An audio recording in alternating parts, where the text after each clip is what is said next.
How this looks streaming on Twitch. Do we have audio streaming on Twitch? There is audio.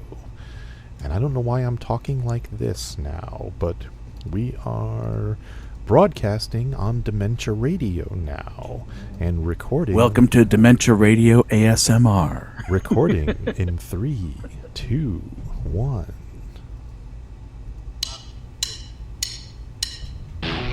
Recorded live on DementiaRadio.org, it's the Funny Music Podcast. Brought to you by FuMP.com, where you can download new free comedy songs twice a week. Now, here's your hosts, Devo Spice and the great Luke Ski. Hey, Devo Spice! Hey, Luke Ski! Could you remind me what number of episode is it that we happen to be doing this week? This is episode 700. I love how you and I both went to the same thing. Yes. DJ What's His Face. The title of this week's episode is Sally the Extra Small Scale. So work that into our conversations, bitch.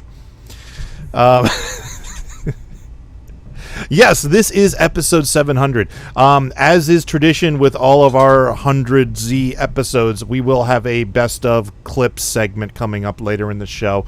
I put together some of my favorite moments from the last 100 episodes. It's about 15 minutes long, so we'll do that towards the end of the show.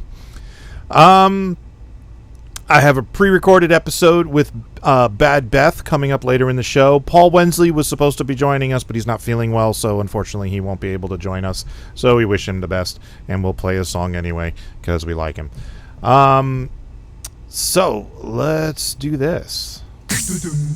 Let's get caught up with what Devo and Luke have been up to since last week.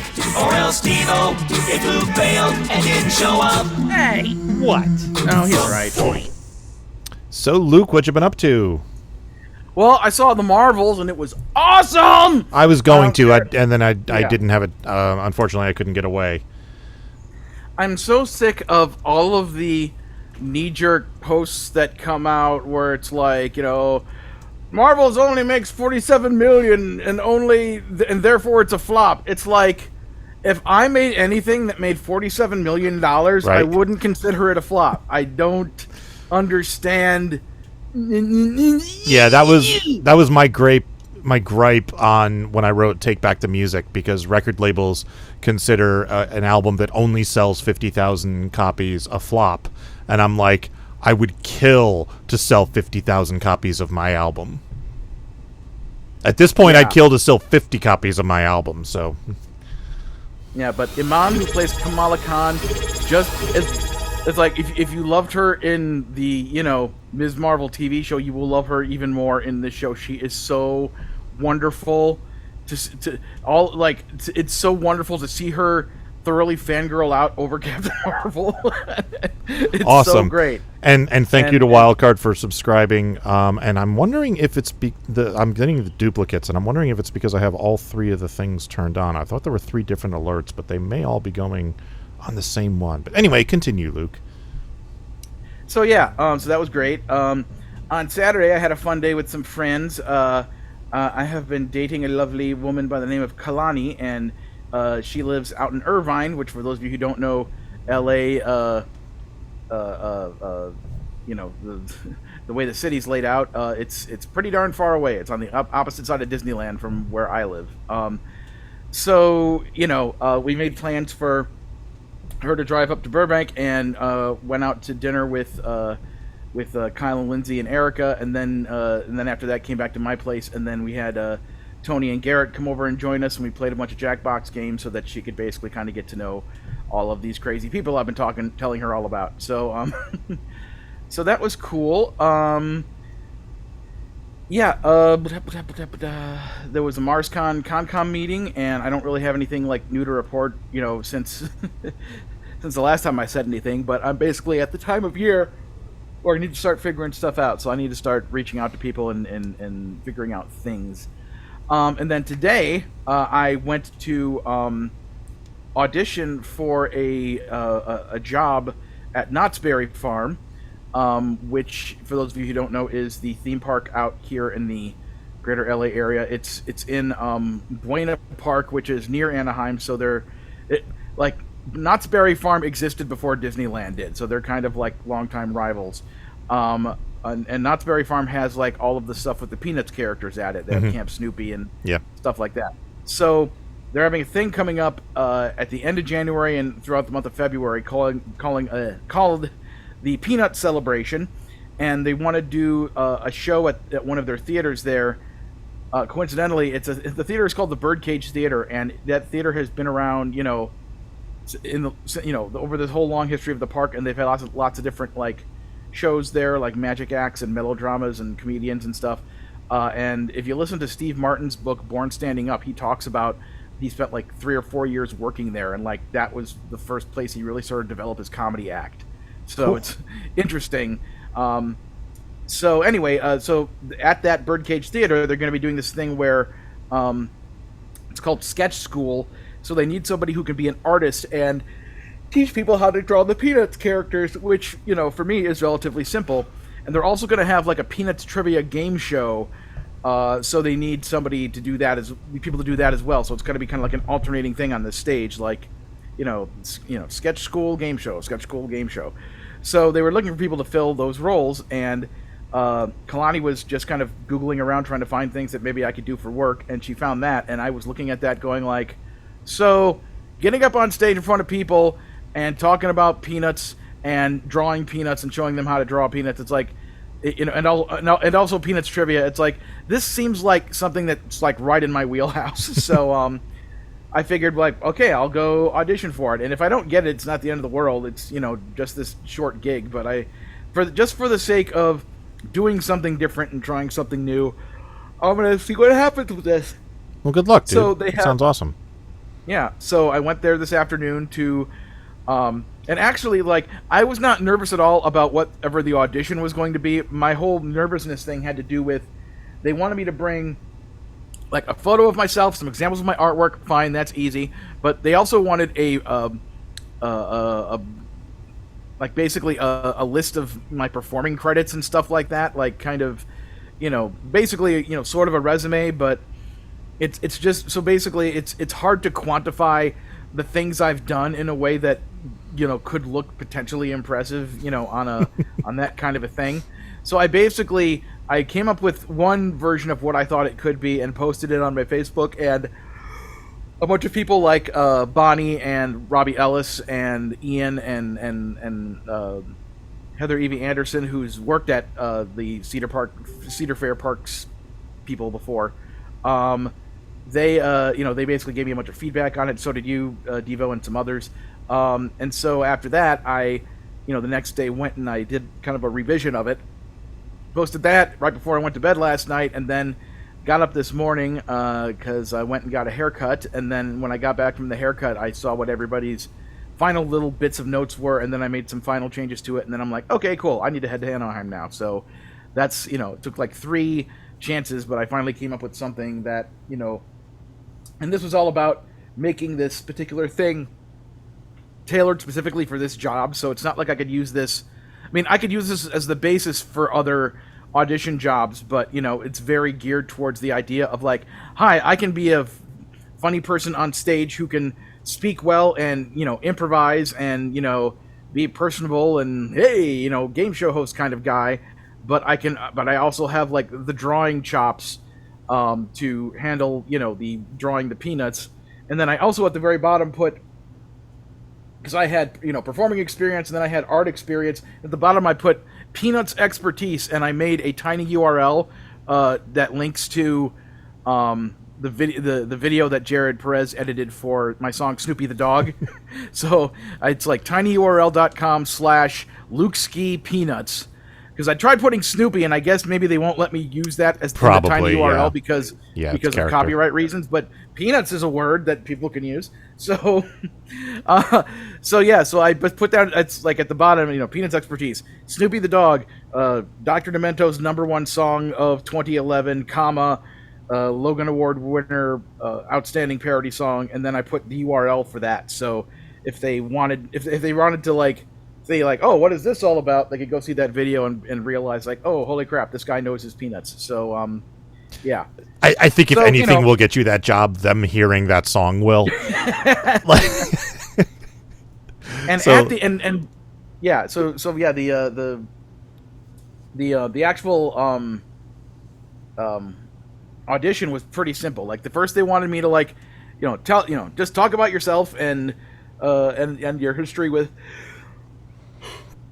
penis and cartooning and whatever. So like that was simple enough because it's the only thing I can do well. It's talk about myself. And then he wanted me like kind of testing my improv type skills. It's like, okay, come up with like 2 truths and a lie, but tell us this information as if you were a game show host. So I kind of figured out some things to say. The lie I came up with, I feel like the lie was a bit lame and obvious, but I didn't want to. I just went with the first thing I thought of because I didn't want to stand there going like because that's the thing you don't want to do. right? Yeah. So the lie I came up with was that I'm the voice of SpongeBob. So, and at least one of the 2 guys that was interviewing me like kind of knew like, well, yeah, I think Tom Kenny would have something to say about that. So, and then the third part was they had like a big pad of paper out and a Sharpie and a picture of Charlie Brown's like head and shoulders, and they're like, okay, draw only Charlie Brown's head in under 2 minutes on this big pad, but while you're doing it, explain how to draw it in a way that a child could understand. So it's like, oh, okay, cool. And I did the thing, and I basically I pretty much nailed it. Like, right, I got done like, all right, and that's Charlie Brown's head, and he was like looking at his like stopwatch or whatever. It's like, yeah, perfect, right there. It's like, cool. So yeah, so I think it went well, and I met some cool people who were also waiting in line. It was like these lovely women. They're so young. I'm glad I look as young as I do, but they were so young. It's like one of them was like, because I showed them some Steven Universe art I did because we were all sharing each other's art, and I showed them on my phone this like commission piece I did, and she was like, yeah, I remember Steven Universe, the movie came out when I was in high school. I'm like, that was 4 years ago. You were in high school 4 years ago, and we're auditioning for the same job? Why are you all so young and talented?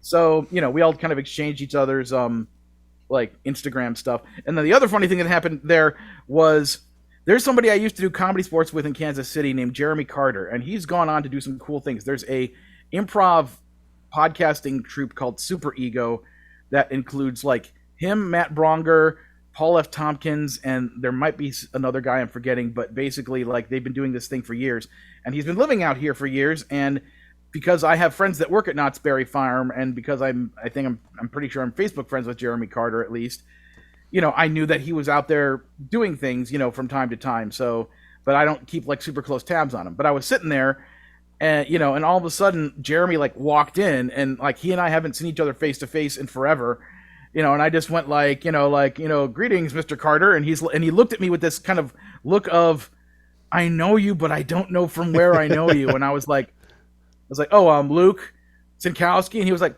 oh yeah, and then I said, yeah, I was wondering if I might randomly run into you out here, and he was like, why would you think that would happen? And I'm like, oh, because I have friends that work at the park, and they, they told me they knew you and that you worked here, and he was like, oh, okay, but he just kind of had this like weird look on his face, like if I were Patton Oswalt and I was writing a comedy bit about this, it's like the whole like. Like I could sit here going like, oh my God, here's like how crappy is my career right now? I'm trying to apply for this job, and here's all these girls. They're straight out of high school. They're so talented. Blah blah blah.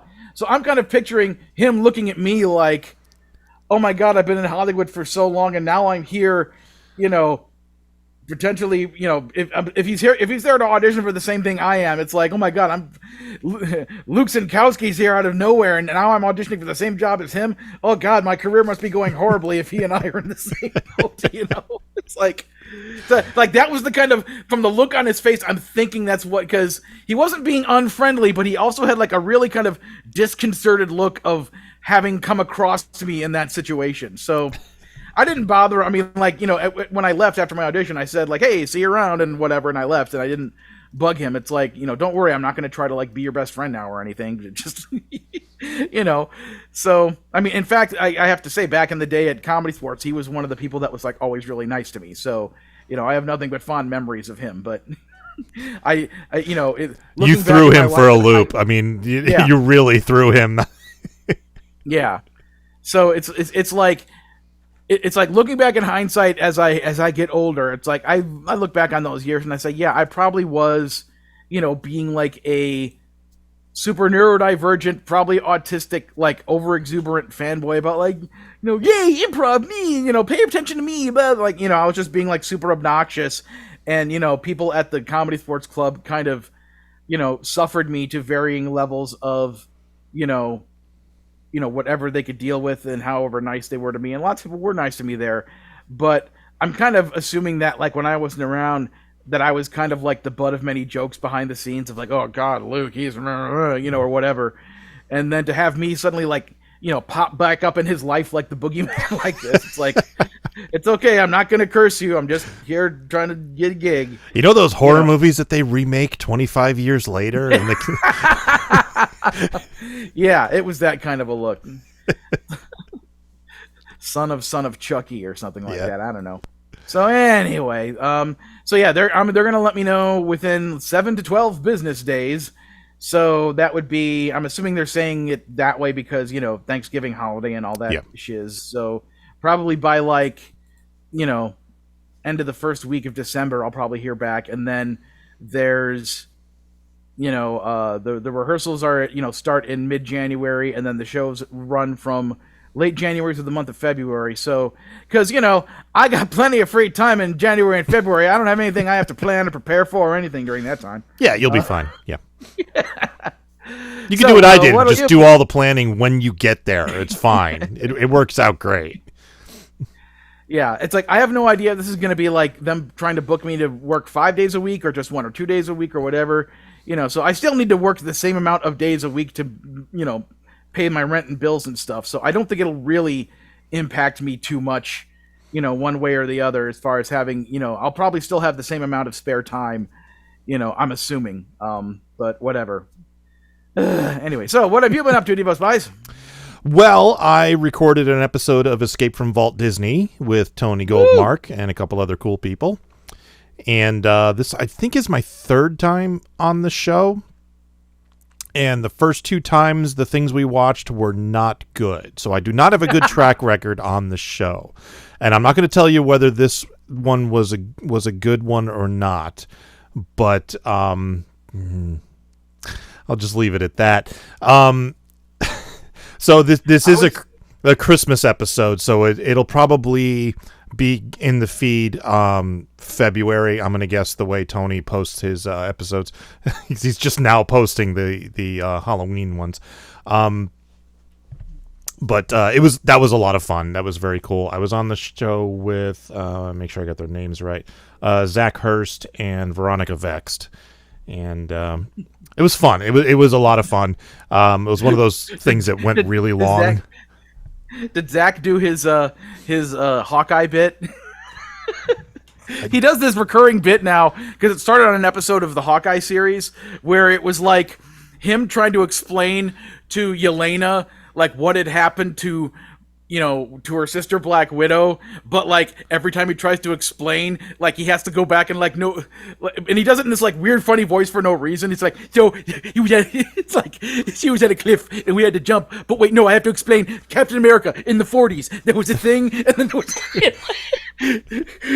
and the other people were like, I don't believe you, I will never believe you. Like, he did not do that to the best of my memory. Oh God, I gotta listen to that episode again. That was another Christmas episode, I think, because it was the Hawkeye Christmas episode. Anyway. Oh yeah. But yeah, so that was a lot of fun. And I hope to be back on more episodes because I really do enjoy doing that show.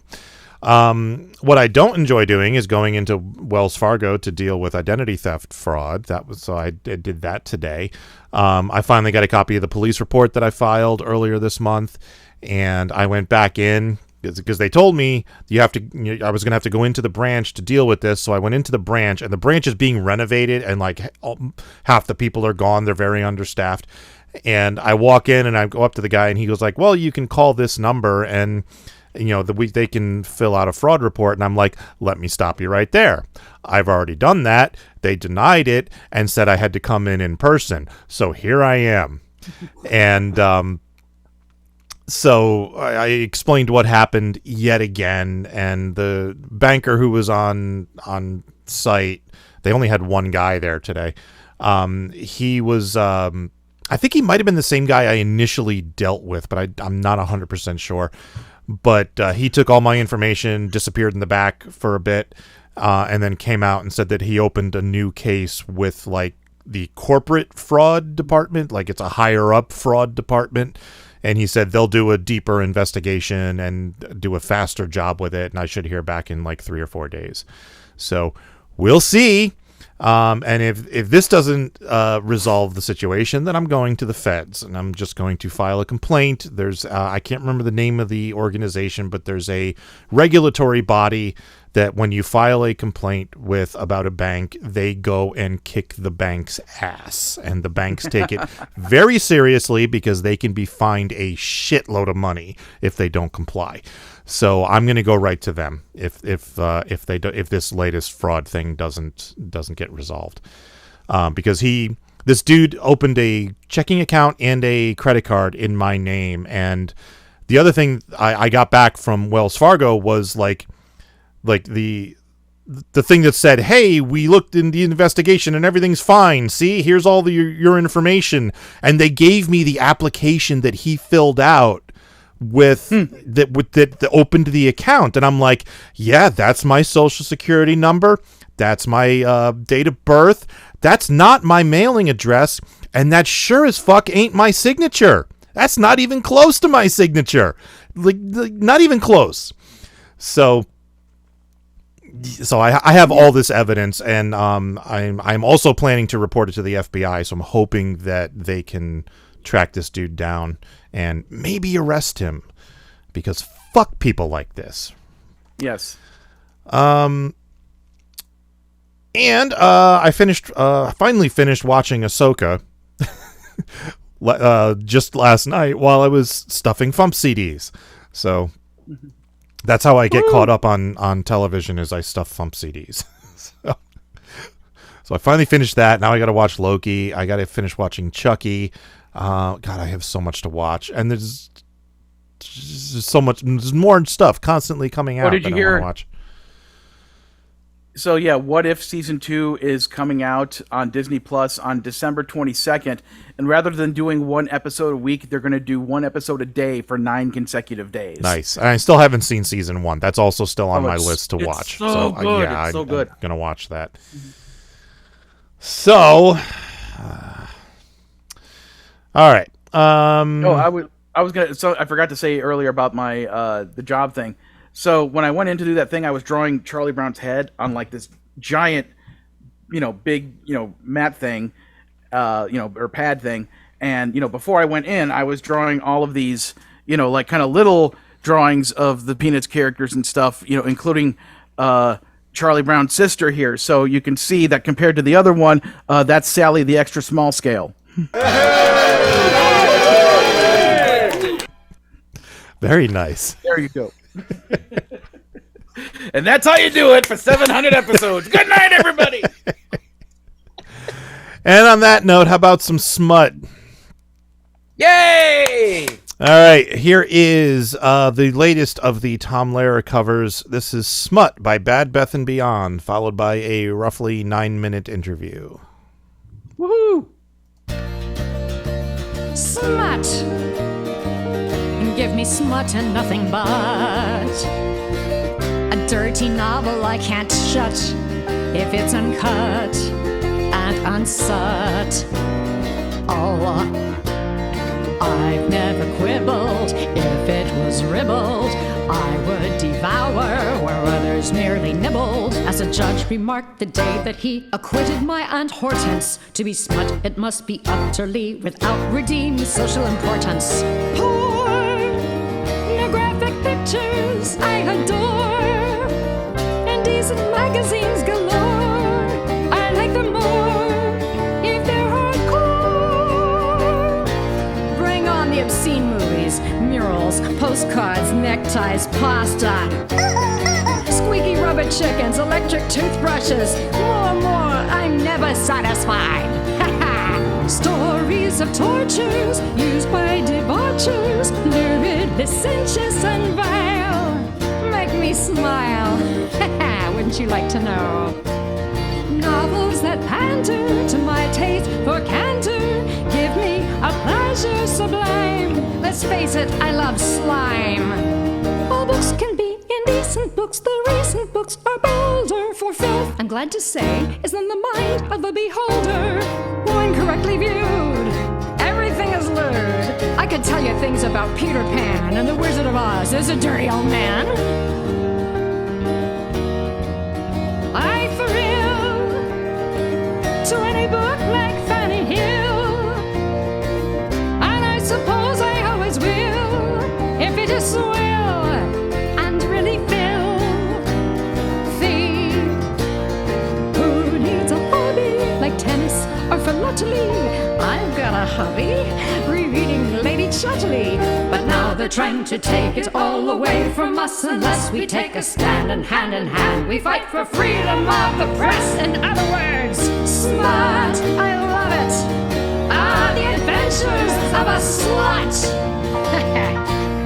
Oh, I'm a market they can't glut.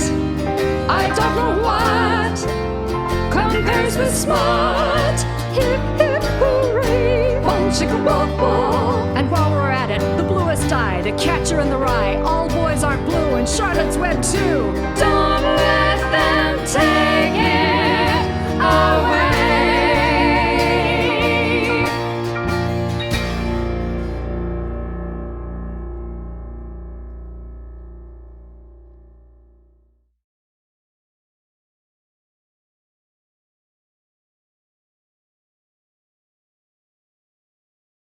I'm here with Bad, Beth, and Beyond. Welcome back to the show, Beth. How you doing, Devo? I'm doing great. How about you? I'm excellent. You know, I'm sort of basking in the afterglow of all this smut, and I'm looking at the year ahead and trying to figure out, you know, what sort of havoc I can wreak on this holiday season, because, you know, I got my own way of stuffing a turkey. Sounds great. So tell us about Smut. Well, you know, it was kind of a no-brainer.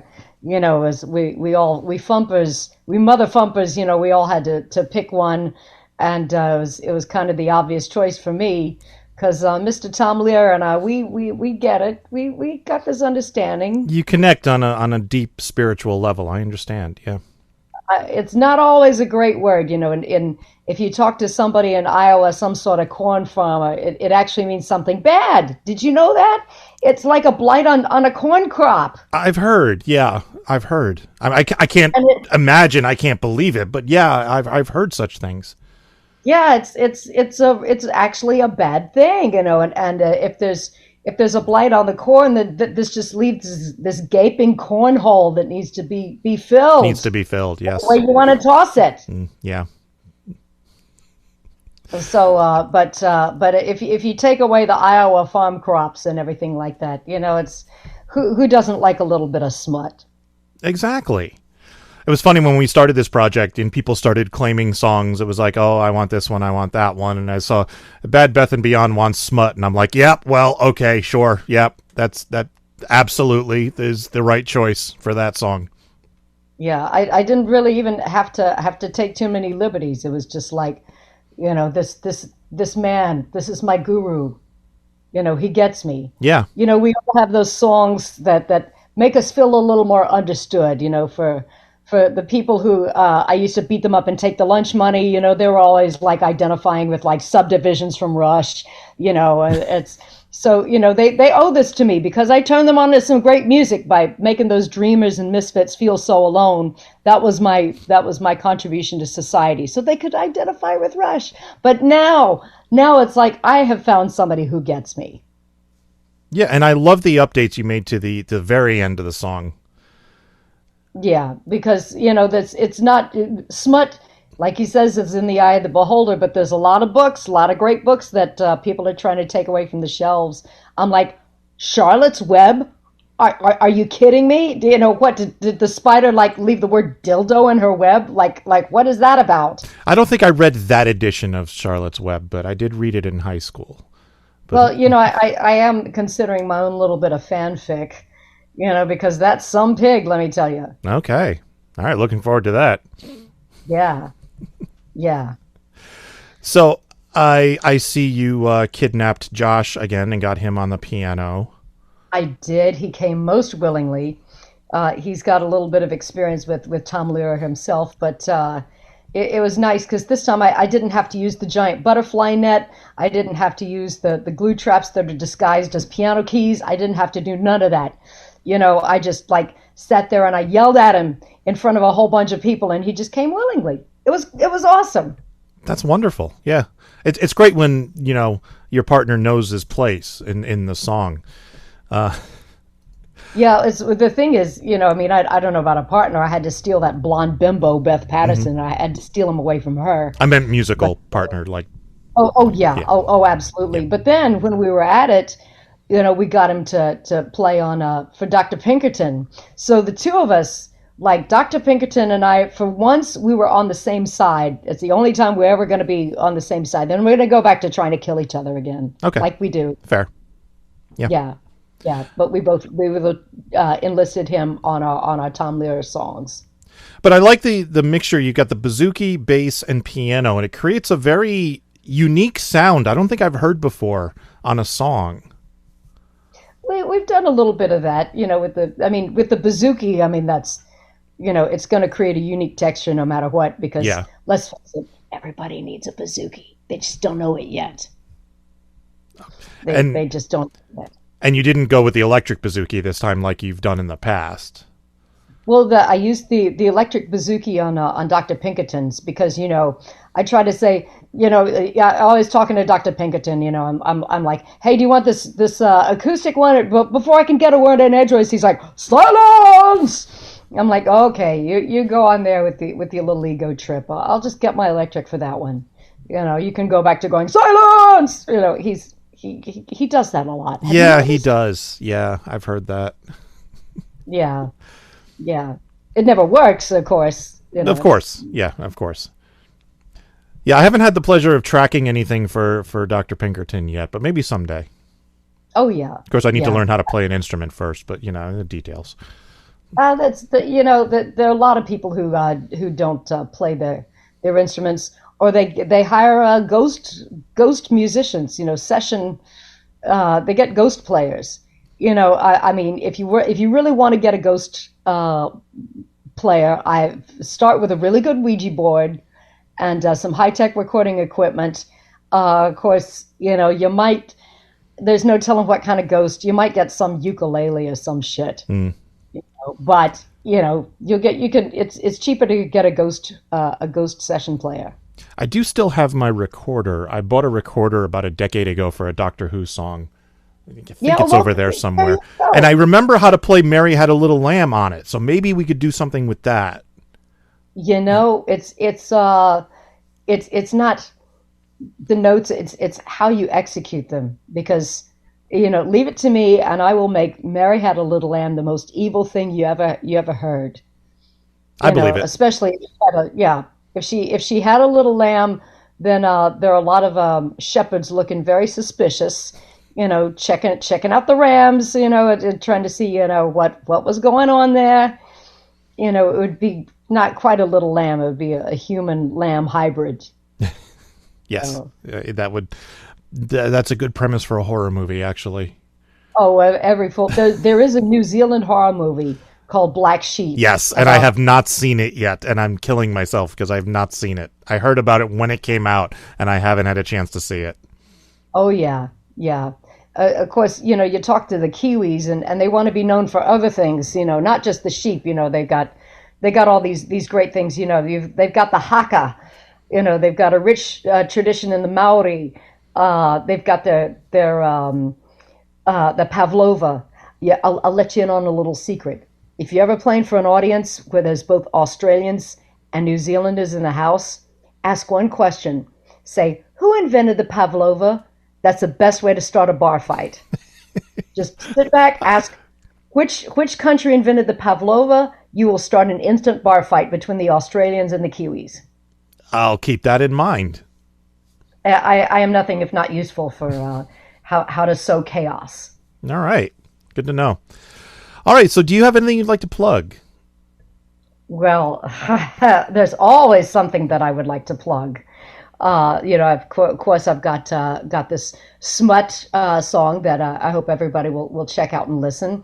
And my next working project is going to be a soothing meditation because, I'm doing all these nasty songs. At least that's what people tell me. I think it's artistic expression. So I'm trying to take it to a more peaceful Zen-like thing. So my next work in progress is going to be a soothing meditation.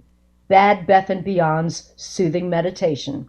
So you can just relax, and visualize some wonderful things that will bring you to a state of Zen and hopefully open your third eye. Sounds wonderful. Like Bad Beth and Beyond ASMR. I would love to see that. Oh, totally. It depends on what makes you tingle. Mm-hmm. Like our friend Chuck. Yep. It's anything can is good for ASMR. It just depends on what you're into. It's like Rule 34 of the tingles. All right. Well, thank you for joining us. Yeah. Thank you for having me. I'm going to continue to go forth and wreak chaos, and I hope you do the same thing. Oh, I absolutely will. All right. Talk to you later. This is the FuMP. But it isn't too hard. I've got the Liar's Clue and the Vegas parody, and some video game versions I can play on my screen. 24 and Busters says I like those properties, and the Scout the Wand's Clue, because I give the charities. Of course I have the movie and the documentary too, and this is for everyone who says I don't have a clue. And in the end, when I was facing a fate worse than death, she became a wraith of joy and rescued me and set us free. Not bad for the first season of Ballet McGee. I mean, when it comes down to it, you kids are jiggy, crunk, trill, funky fresh, and stupid deaf. No. That's the Funny Music Project at thefump.com. THEFUMP.com. Now don't you bury that gauge. Bury that gauge at twilight. Boy. Sorry.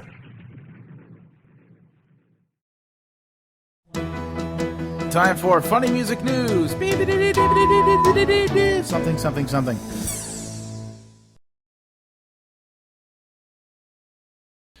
In the news, I forgot to unmute myself. Levels. Okay. In the news, Weird Al Yankovic has been nominated for a Grammy for Best Compilation Soundtrack for Visual Media. He is up against Barbie, Black Panther, Guardians of the Galaxy, and Aurora. This is obviously for the soundtrack of Weird, the Al Yankovic Story. The Grammys will be awarded on February 5th. And I just want to wish you both good luck. We're all counting on you. There are new releases by Tom Lehrer. These are remixed and remastered versions of a couple of his albums, thanks to the good folks at Needle Juice Records. New versions of songs by Tom Lehrer and more of Tom Lehrer are now available on his Bandcamp page and on streaming platforms. Songs has been remastered from the original source, and more of Tom Lehrer has been completely remixed from the original multi-tracks by Jeff Morris. Both of these are available at tomlehrer.bandcamp.com. And the FuMP Volume 101 is now available in the store at thefump.com. This features all the songs from September and October of 2023, including P01135809 Donnie by the Suffolk and Good Players, The Ghost and Molly McGee by the Great Luke Ski, the Stabby Road Medley by Jeff Whitmire, which is the longest song we have ever posted to the FuMP at 14 and a half minutes, Fart 'Cause It's Funny by Knuckleheads, and the Mac and Cheese Attack by Devo Spice, and many, many more. And yes, surprisingly, much to my relief, everything fit on the CD. I didn't have to do any weird shenanigans. Everything fit. In fact, not only did it fit, there was room left over for the bonus video. So there is a bonus video on the album. This is a behind the scenes / highlights video from FuMPFest 2023. Whoa, what just happened? I got like static shock in my headphones and weird things happened. Anyway, behind the scenes, FuMPFest 2023. It's a very cool video. It's funny with all the like I always record these behind the scenes things at FuMPFest. Like, hey, it's Thursday night and we're setting up. I did that on Thursday, and then because I was so frantic the rest of the weekend, I completely forgot to record any more. So there's like the intro behind the scenes stuff, and then it's highlight clips, and then there's the last behind the scenes stuff right when we finished breaking down after closing ceremonies. So it is what it is. It's a good watch though. There are so many things I forget to do during MarsCon. One of the main things of which that I've just kind of decided I'm not going to beat myself up over it anymore is actually getting to Table 27 to buy stuff by people. That was one of the things I wanted to do this year, and I just completely forgot. Like, I was going to go buy a couple of things because I wanted a couple of things, and I just forgot. Never had time. But by the time I get to the point where I have the mental clarity to be like, okay, I should go buy some music. Like, the table is either shut down for the night or shut down for the whole weekend, and it's like. FuMP 101 also features some very cool artwork by Chuck. I'll show you. This is the front cover that she did based on Five Nights at Freddy's with a bunch of references for songs on the album. And she even did a cool drawing for the back of Dr. Pinkerton sneaking a peek out from behind a curtain. So very cool artwork for this album. I am so happy that she included the, Ghost and Molly McGee ghost version of me in the artwork. That made me so happy. Speaking of Chuck, after the FuMPCast is over tonight, me, Kyle, and Lindsay are going to see the new movie Trolls Band Together. And then tomorrow, when Chuck out in, the Eastern time zone there is going to go see it. And then after she sees it, we're going to hop on Zoom and record an episode of the Tunes podcast where we review that movie because Chuck is a huge Trolls fan and has done tons of cool artwork with it. And I was like, oh, cool. It'd be interesting to have somebody who's like super enthusiastic about this franchise on to talk about, the new movie. So yeah. And plus Chuck is awesome and we want to have her doing things. So there you go. So you can pick up FuMP 101 in the store at thefump.com. CDs went out to subscribers today. That's right. They went out today. All right. You got anything before tour dates? Nope. All right. Tour dates. On Sundays in Nashville, Tennessee, Steve Goody hosting at the Bluebird. On Sundays online, Two Sleeps. On Mondays online, Steve Goody and Brad Tassel at Virtual Comedy Show. And I will be on the show this coming Monday, so tune in for that. The 17th and 18th in Richland, Washington, Phil Johnson and Roadside Attraction. The 18th in Columbus, Ohio, Carla Ulbrich. The 22nd in Muncie, Indiana, Mikey Mason. And on the 25th in Livermore, California, Phil Johnson and Roadside Attraction. All right, second song of the week is the new one by Paul Wensley. Here is Something Interesting.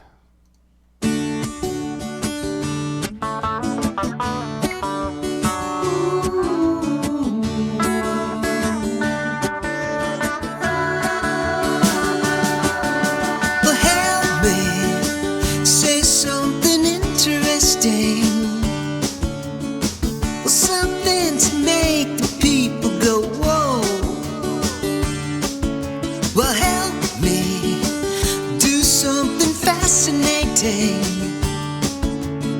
Well, something to make the ladies go, whoa.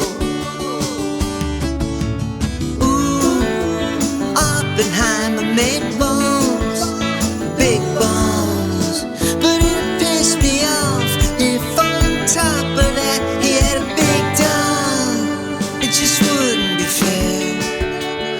No, it wouldn't be fair. Well, help me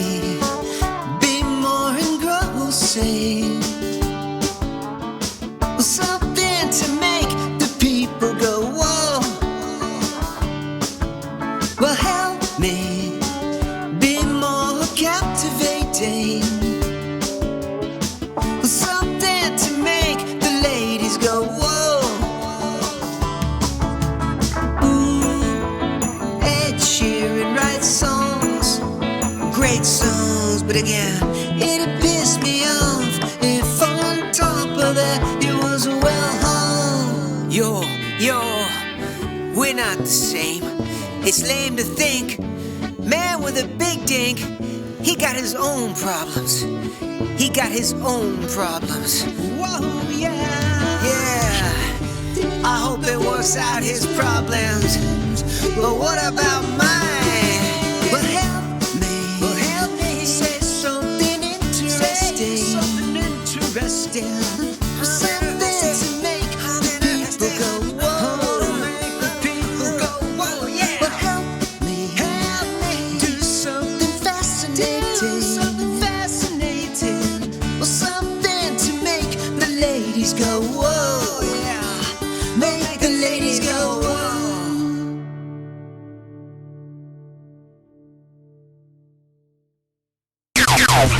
Making the internet absolutely ridiculous. Dementia Radio. www.dementiaradio.org. Port 8027. Please hang up and try again. This is the part where there's feedback. Feedback. You know that segment of the show we do about now? Feedback. Feedback.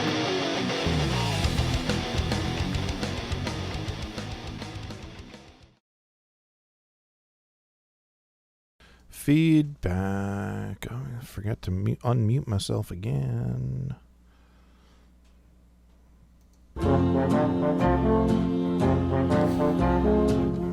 Hamner hack.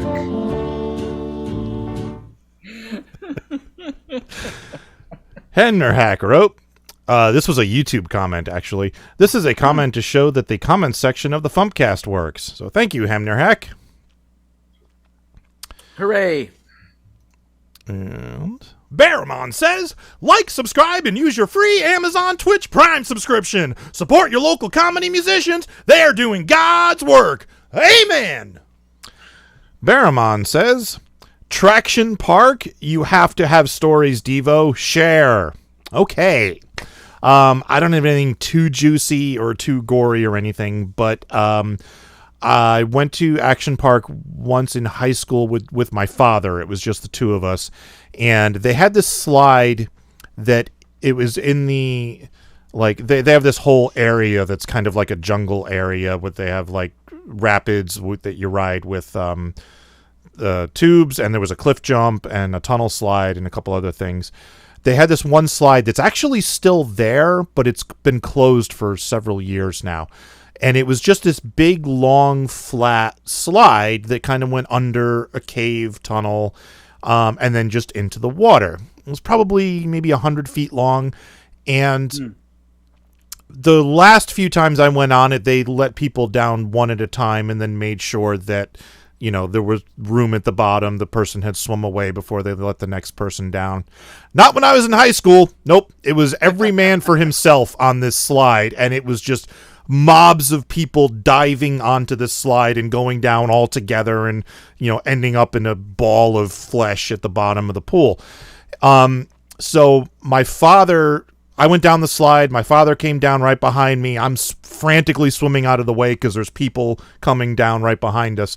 I see my father go underwater, come up, and he has this patented hair flip thing he does to brush the water out of his eyes when he goes underwater. So he comes up, does the hair flip thing, and then I see this girl come headfirst down the slide and just rail into his back, like right between his shoulder blades, and both of them went under. And I was like frantically swimming over to make sure he was okay. He came up. She was okay. But she was a little dizzy, and my father had a big bruise on his back, the next day. And so it was fun, good times.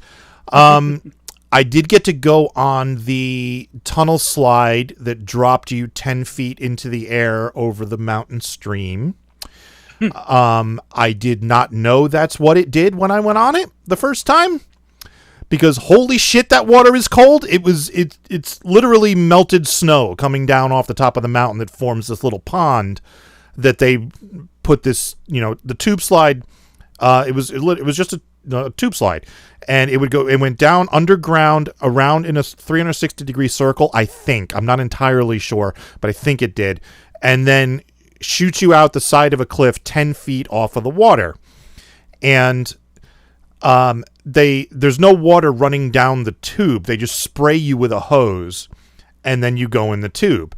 And you go really fast through the tube, and then it shoots you out. You're 10 feet over the water, and then you hit the water that is roughly 37 degrees. And oh my God, what a shock to the system that is.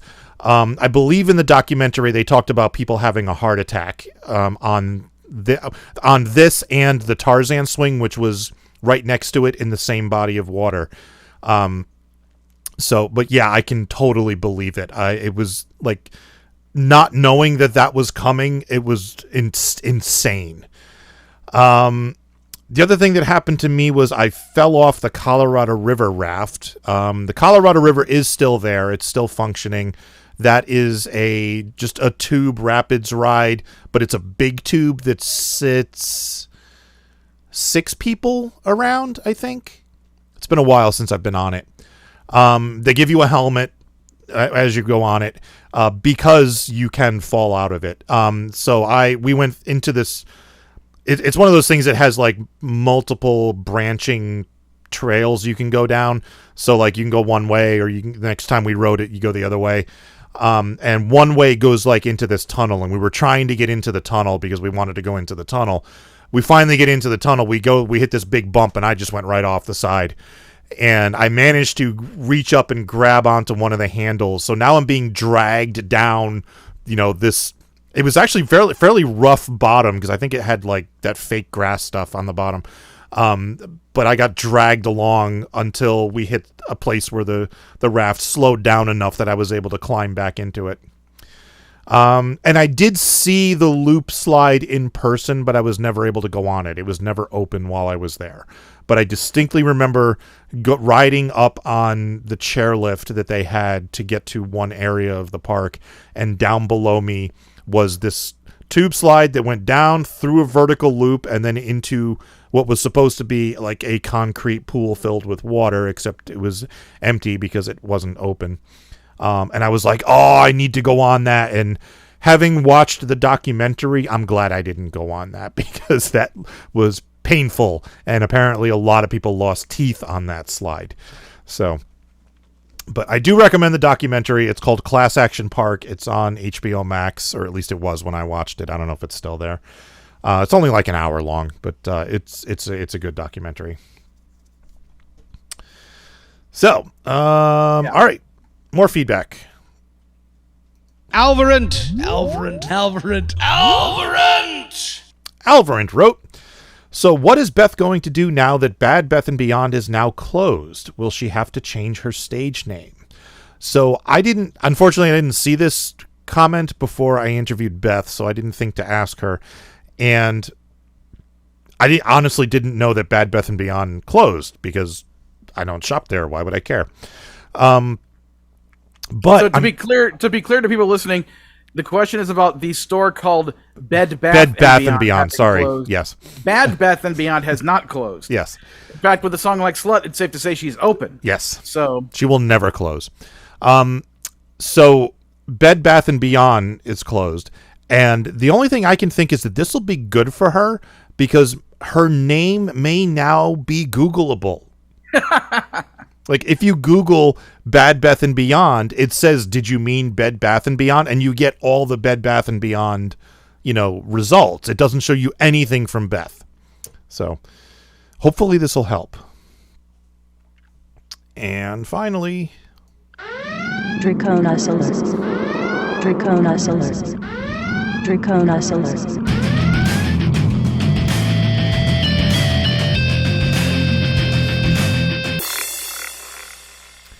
Draconis wrote, congrats on 700 episodes. May you make 70,000 more. Thank you, Draconis. And I did the math. Episode 70,000 will be posted in the year 3,355 in July, if I got that correct.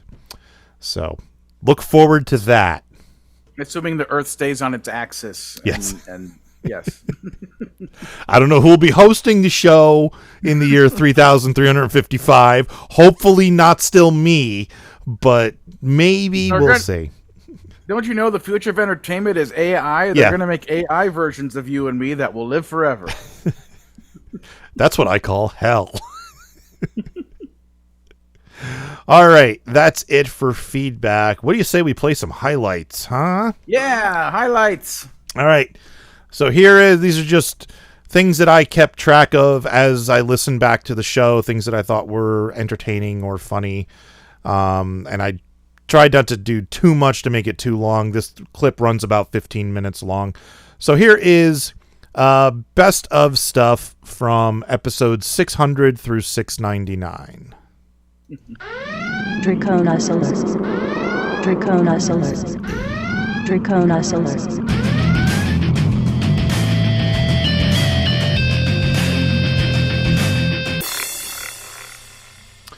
Draconis wrote, "Hope the FuMPists have a spoopy, squicky, FuMPy New Year and stay demented."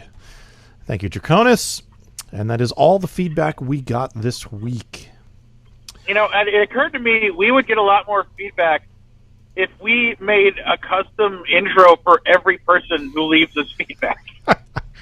I do have one for Lee, and I keep forgetting to put it in to queue it up here. We could do that, sure. We'll just make one. So there's Draconis and there's Lee. So basically, if you want to have your own custom-made intro for feedback, you need to leave a comment telling us why you deserve to have your own custom-made intro for every time you leave feedback. This is going to lead to a whole bunch of work for me, isn't it?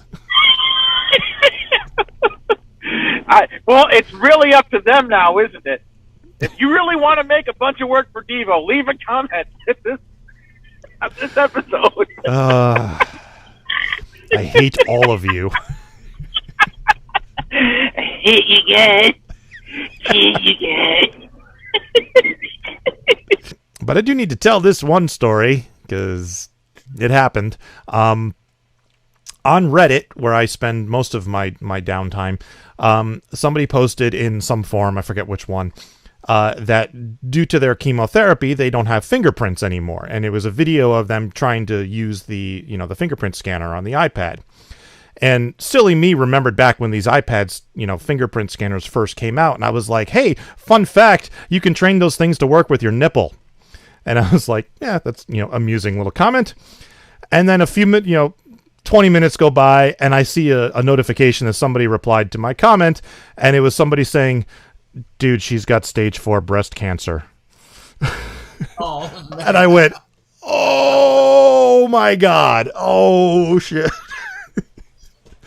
So then I noticed that she responded to my comment and she said, good thing I still have one of those. So I apologized profusely. But she was a good sport about it, thankfully. So, oh my God, I felt, that big. I was like, oh, this is comments like that. Yeah. And it's like the word chemotherapy was in the title, and it didn't even occur to me that could have been what it was. There's hundreds of types of cancer, sure, Just like, oh God, really? So this is from episode 13 of My Friend Lisa. Yes. I noticed Lisa's not here. Some friend she is.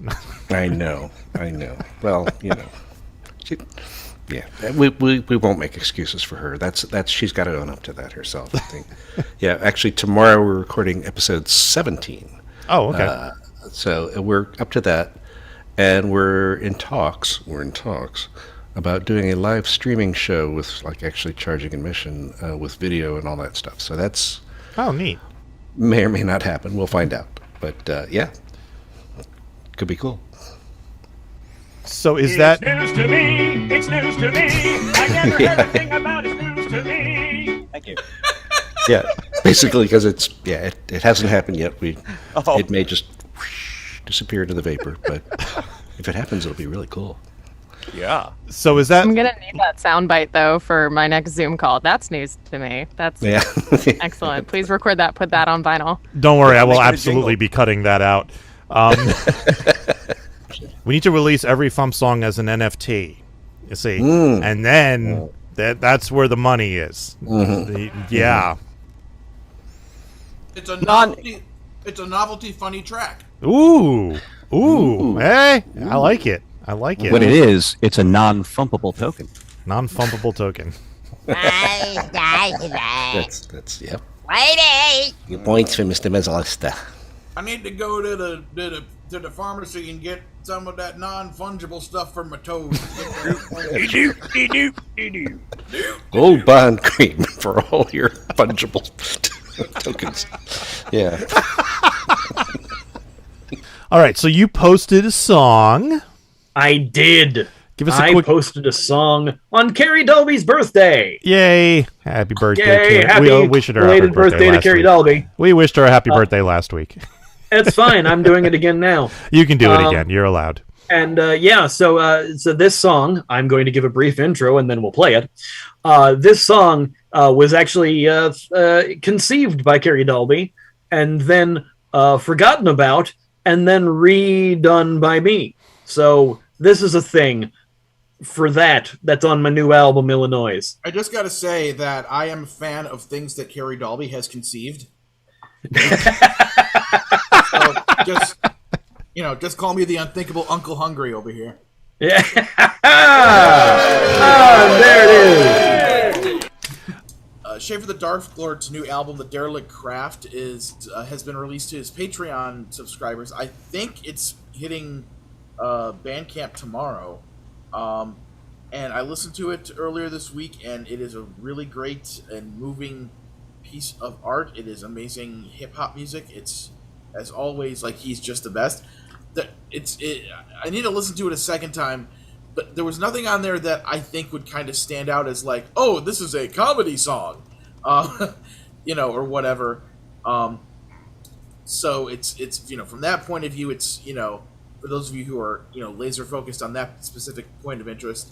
I don't know which track on there could be considered thoroughly that, but I basically feel like Schaefer the Dark Lord is like he is the best rapper out there, and I don't just mean of comedy music or nerdcore. I mean of everywhere. Hey, I'm right here. No, I'm kidding.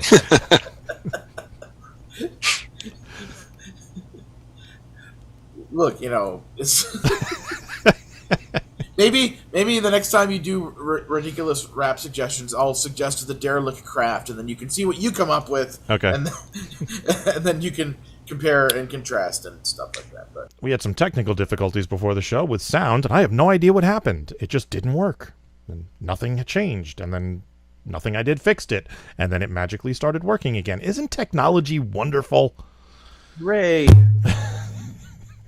Hooray, bonk. I got to use that for something. This is the part where there's feedback. Feedback. That segment of the show we do about now? Feedback. Feedback.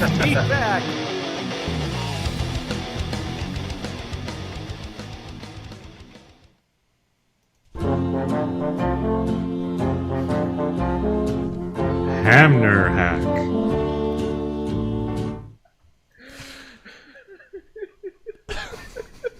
So stupid. It's so stupid. It is, but it's wonderful. Every time. It's so dumb.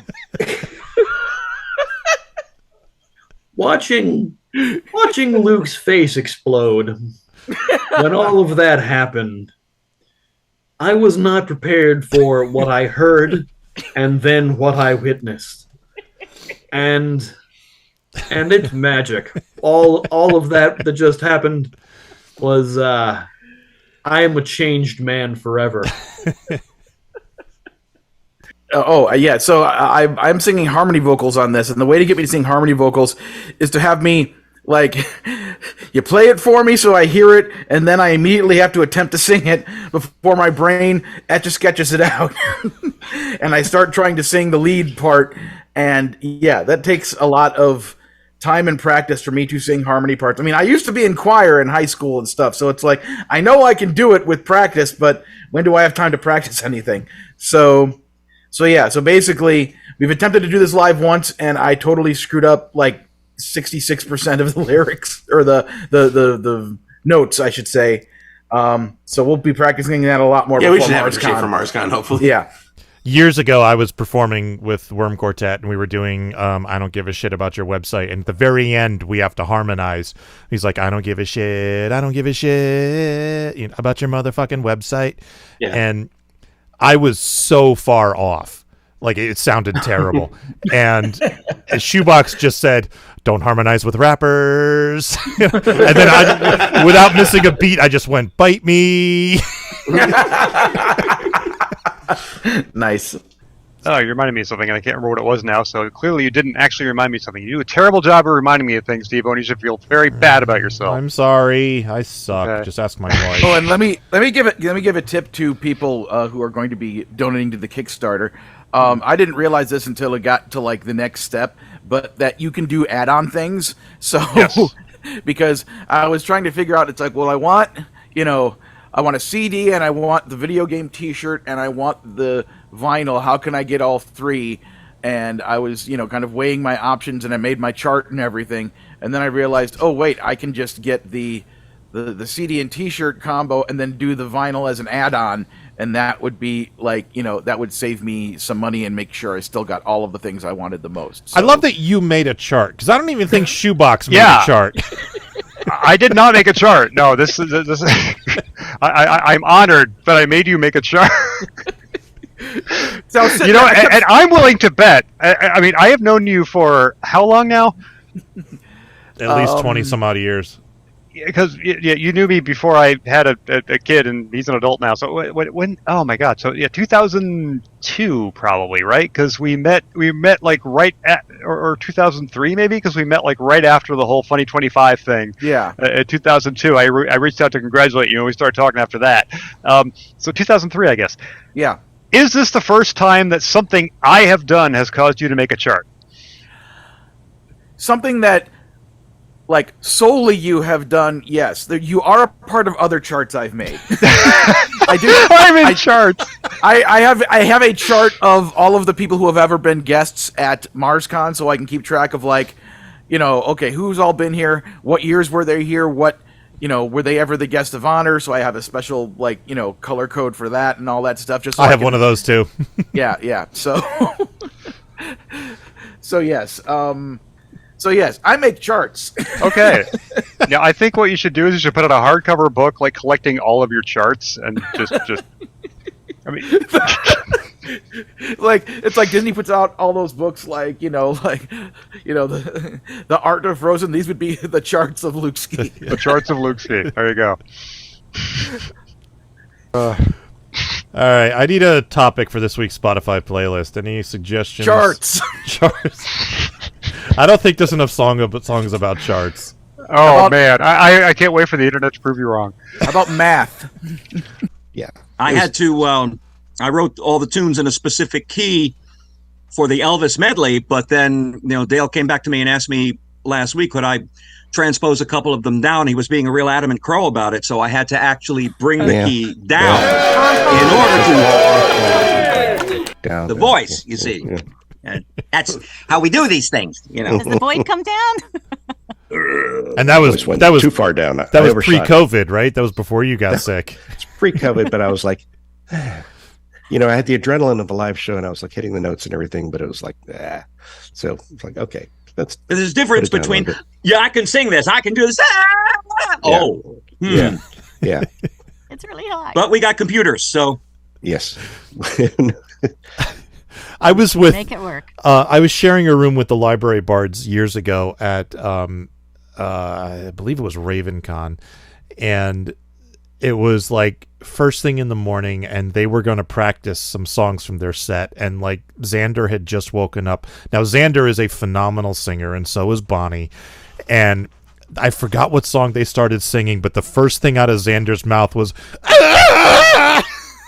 and he just stopped, and he went, "Oh dear Lord, I need water." Yes, hydrate those vocal cords. Warm yes. up. Man, those morning sessions. Yeah.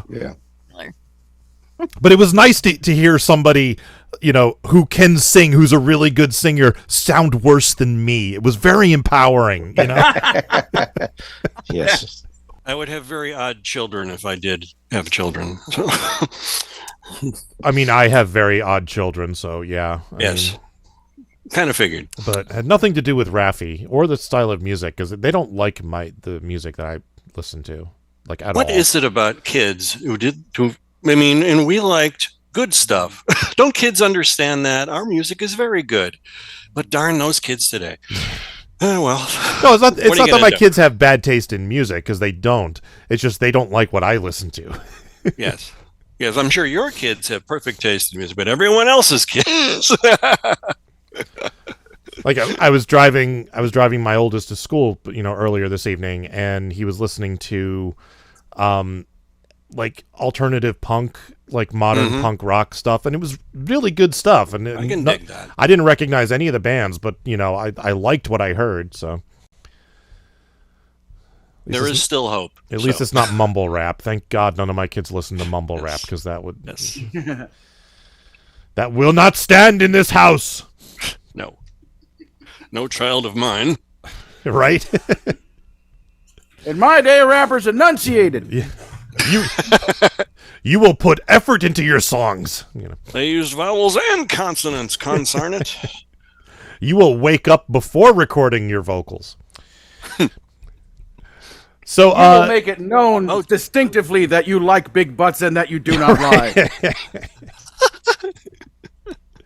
You must be clear about the butts that you like.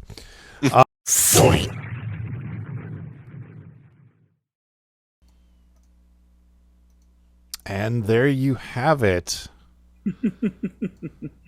I love how it began with, me creating the work for you of making all of the intros for the peoples. Yes. And now we have lots of intros. Let's see. I can tell you, but we have to listen to the feedback theme again, because I have to switch to that scene. This is the part where there's feedback. I can just shut it off. We have Two Sleeps, Alvarant, Baramon, Draconis, Eclectic Lee, Father Beast, Hamner Hack, Jace McClain, Mario Camo, Smile, Wacky Ben. Yeah, and that's it. So 1, 2, 11. 3, 4. Okay. Yep. So 11. So if you want to add yourself to that list, leave a comment on our episodes and tell us why you deserve to have your very own special intro for when you leave comments, which you will then do repeatedly, so that we don't just make one and then we use it once and then you never leave a comment again.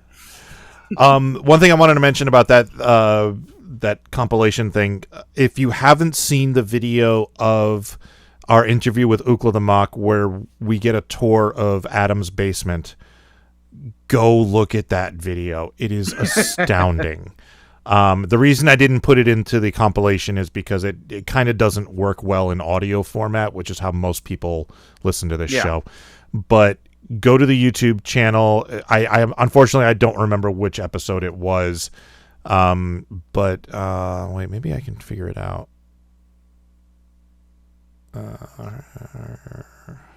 Ookla the Mock. No, I don't remember. Sorry. But we've only had 1 or 2 episodes with Ookla. It's got to be one of them, in the past 100 episodes. So it can't be that hard to find. But I highly recommend checking it out. Adam's Basement is amazing. And speaking of Adam, one of the people I was talking to today, she said that she was a caricature artist inside the parks. And I asked, like, oh, is that Common Dart Shops? And she said, yeah, which is the same company I worked at for a summer in Kansas City. And so before we both went our separate ways, I wrote down Adam English's Bandcamp page and showed her the image of there's this album called Sketched Out 6 Songs for Retail Caricaturists. You have to hear this album. It's specifically for you. so go check it out. So hopefully she'll do that. Awesome. All right, let's do some teasing. Teasing. He's a teasing kind of guy. Now you have a job. Yeah. Tomorrow's song is by Joe J. Thomas. And Tuesday's song is not yet posted. We'll see what happens with Tuesday's song. Playlist topic, I'm going to do Thanksgiving because next week is Thanksgiving. Speaking of which, are you free to record on Wednesday night? Let me double check. It's pretty much the only night I can. I'm busy Monday and Tuesday night. Yeah, unfortunately, I'm working until 10:15 p.m. Pacific, so okay. That's like 1:15 a.m. Eastern. So you should probably just go ahead and do the show without me. I'll do the show without you on Wednesday night then. That's fine. Alrighty. All right. Luke gets the week off next week. Whee! All right. Who the hell was on the show? Bad Beth and Beyond is on Facebook at facebook.com/showmeonthedoll69. And Paul, does Paul have a website? Because I checked his FuMP artist page, and it didn't say one. He has an IMDb page. He has a SoundCloud page. He's on Twitter at Paul_Wensley. So he's not terribly hard to find, but it doesn't look like he has a website. So, all right. That's it. All right, that's episode 700. Woohoo! All right, let's get out of here. Thank you for listening to the Funny Music Podcast. I'm Devo Spice. I'm Luke Ski, and this is 700 craziness. I don't know. Thank you for listening to the Funny Music Podcast. You can listen live every Thursday night at 10 p.m. Eastern, 7 Pacific at DementiaRadio.org and join us in the chat. Or subscribe to the podcast feed. Look us up on iTunes and be sure to leave us a review. Feedback for the show can be sent to info@thefump.com. The Funny Music Podcast is a production of Fidem Interactive, LLC, released under a Creative Commons share-alike license. Tell your friends, tell your enemies, shout it to random people on the street, and be sure to visit thefump.com for the latest funny songs. Tune in next week where you'll hear Luke Ski say... Bad Beth, contact me so that I can be the illustrator for your version of the Charlotte's Web book.